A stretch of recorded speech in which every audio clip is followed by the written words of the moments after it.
July of 2021, I purchased a little cottage that I've since turned into home sweet home, step by step, day by day. This new home has all the inexpensive projects you come to love, combined with the wisdom of an encouraging friend. This move and the reason behind it came as a shock to all of us.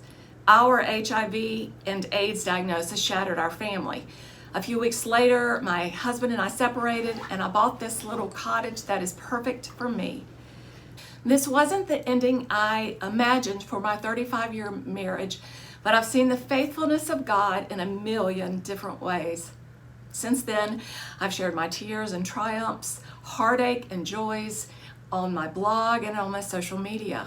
Those first few months were a blur of brokenness, change, and the ever-present goodness of God. I wanted to answer some questions about creating a home after divorce or loss because my heartbeat is to build a safe haven that's also beautiful. One question: should you sell your home when you divorce? Where should you live after you divorce? My husband and I couldn't afford for one of us to buy the other out of the house we shared together, and I knew I didn't want an apartment because of my 90-pound dog Carson, who you've probably seen on social media. So the best thing for me to do was to buy a house that I could afford, and that worked out. I moved literally around the corner from the previous home my husband and I had shared for 30 years. Such a blessing. Another thought is to embrace your new life. Every day is a new day, and I get to decide how I live out my story, one I never asked for or desired. In fact, I often seek to run away from the ugliness and brokenness, but that's not God's way.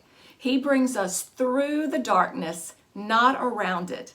His grace is sufficient in all things, not just the easy days.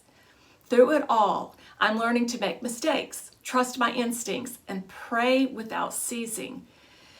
Most of the cottage decor you see on my blog were in my old home, and now I'm using the pretties in a fresh new way. How about deciding what you want in your new home? My cozy cottage screams home from the second I walk in the door. My personality and loves are everywhere.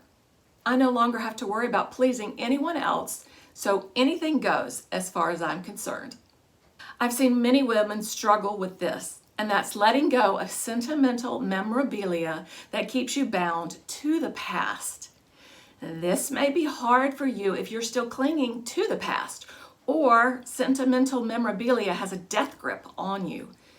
Give yourself permission to let go of those items that cause you grief or anxiety.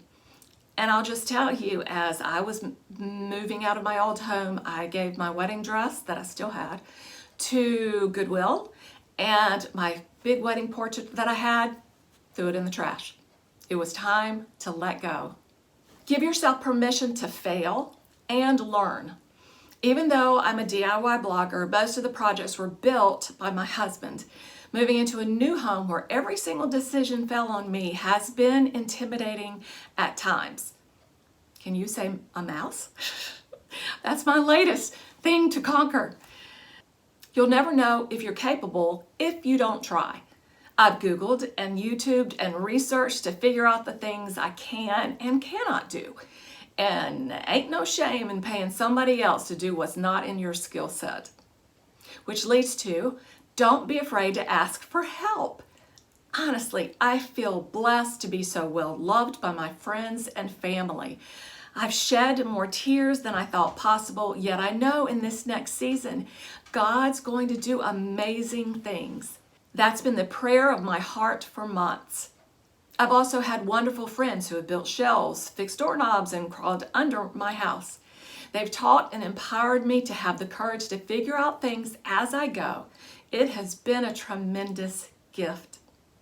Allow grief and joy to coexist. In this present moment, I have to let go of what could have been and believe that what is will one day be a beautiful story of God's redemptive work. I don't have to understand why all things happen. I just have to believe that God is bigger than I can see and accept His ways are not my ways. Life is rarely easy, and God gave me a phrase as I processed and grieved the divorce. With divorce, there is no funeral and burial where life is celebrated. There is just ongoing pain and deep disappointment in our humanity. Does that ring true for you? It just rings so true for me. The word disappointment is something I've struggled with because I'm disappointed in my marriage. I'm disappointed in this diagnosis. I'm disappointed that my health has become a chronic illness. But I hope you will find a new purpose like I have. 2 years ago, I had no idea I would start a YouTube channel focused on women with HIV or join TikTok and share my story there and all over social media. But as I researched, I found few resources that applied to women like me. So I'm creating them myself. This new purpose keeps me going when my body doesn't feel well or the debilitating exhaustion rears its head. Encouraging women in hard places has always been my heartbeat. As you watch the videos on my social media, know I will be sharing more than just about HIV. So stay tuned for more inspiration. As always, no matter your circumstances, I'm sending hope and much love to you.